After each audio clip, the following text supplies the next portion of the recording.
I'm 65 years old, and I need to say this out loud before I run out of time. For most of my life, I thought being needed meant I mattered. I built my entire sense of worth around that one idea, and it took me far too long to see how wrong I was. I'm not saying my life was empty. It was busy, loud even. People called me dependable, solid, the one who always showed up. And I wore that like a badge of honor. I'm sitting at my kitchen table right now. It's the same one we bought 30 years ago. The house is quiet in a way it never used to be. Not peaceful, just quiet. When you get old, you don't think about death the way movies show it. You think about time.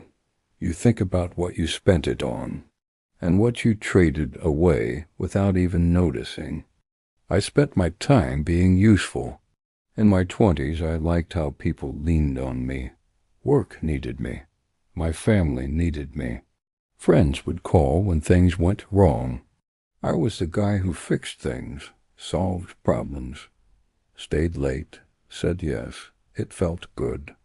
Honestly, it felt better than being alone with myself. I told myself I was doing the right thing, being responsible, being reliable. Nobody ever warned me that you could build an entire life around obligation and still feel completely unseen. I married young. On paper, we were a good match. I worked long hours and she handled everything else. We didn't fight much. Mostly, we were just tired. I thought love was about staying, paying the bills, not leaving. I didn't realize that love needs attention, the way a fire needs air.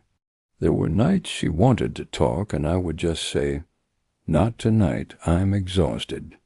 And I really was exhausted. But I didn't know that exhaustion could become a habit, a permanent state of being. I missed birthdays for work emergencies that didn't matter a year later.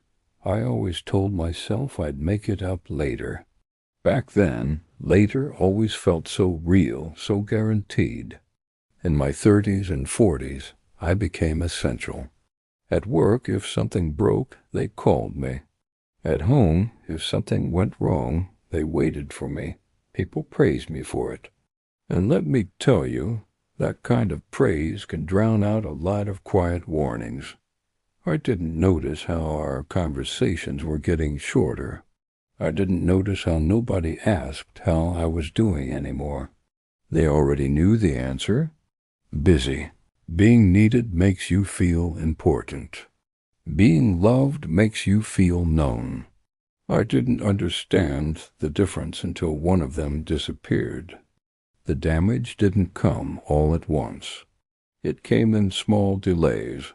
A dinner postponed, a walk we never took, a question left unanswered because it felt inconvenient at the moment. I thought stability meant nothing was wrong. I didn't realize it can also mean nothing is growing. My kids grew up while I was busy being useful. I was there, technically. But presence is not the same thing as availability. They stopped asking me to play. Then they stopped asking me questions. I told myself that's just how kids are. But it wasn't. They were just adjusting to my absence. The turning point wasn't dramatic. There was no shouting, no doors slammed. My wife got sick, not suddenly but slowly. The kind of illness that gives you time to pretend it isn't serious. I handled the logistics, the appointments, the insurance, the medications. I was very, very good at all of that. One night she just looked at me and said very calmly, "You're taking care of everything except me." I didn't know what to say. I had been doing everything I knew how to do. She passed away 2 years later. I held her hand at the end. That part one did right.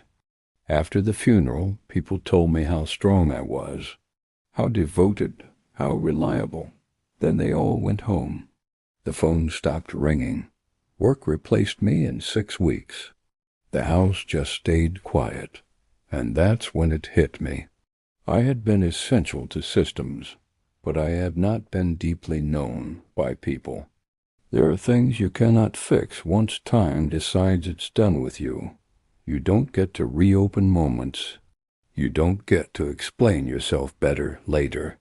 I can't go back and ask my wife what she needed from me emotionally. I can't sit with my kids at the ages when they still wanted me. I can't trade my reliability for tenderness retroactively. That realization doesn't shout at you. It just settles in. I used to believe love was proven through effort, through sacrifice, through showing up no matter what. And effort matters. Sacrifice matters. But love also needs curiosity. It needs listening without trying to fix anything. It needs a space where your usefulness isn't the price you pay to stay. No one teaches you that.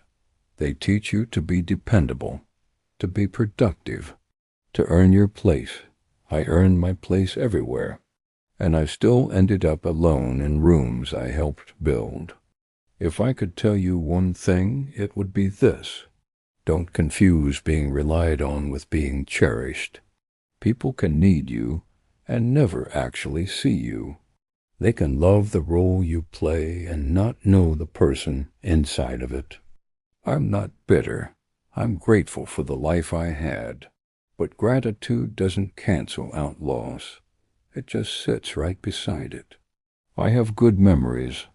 I also have this empty space where conversations should have been.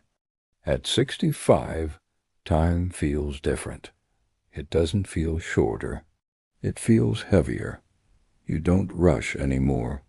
You just become deeply aware of what won't come back around. So if someone in your life asks for your attention, not your help, listen to them.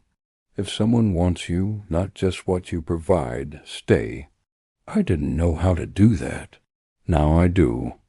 There's not much left to fix at my age. There are only things left to accept. If this meant something to you, maybe just stay with the quiet after it ends. That's usually where the truth settles. I don't have a big ending for you. Just this. Being needed kept me busy. Being loved would have kept me human. I understand that now, and I live with it. If you want to read more of what I've learned the slow way, my books are linked in the description. They hold the parts I couldn't fit into one sitting like this. Not to fix anything, just to sit with it. Thanks for listening.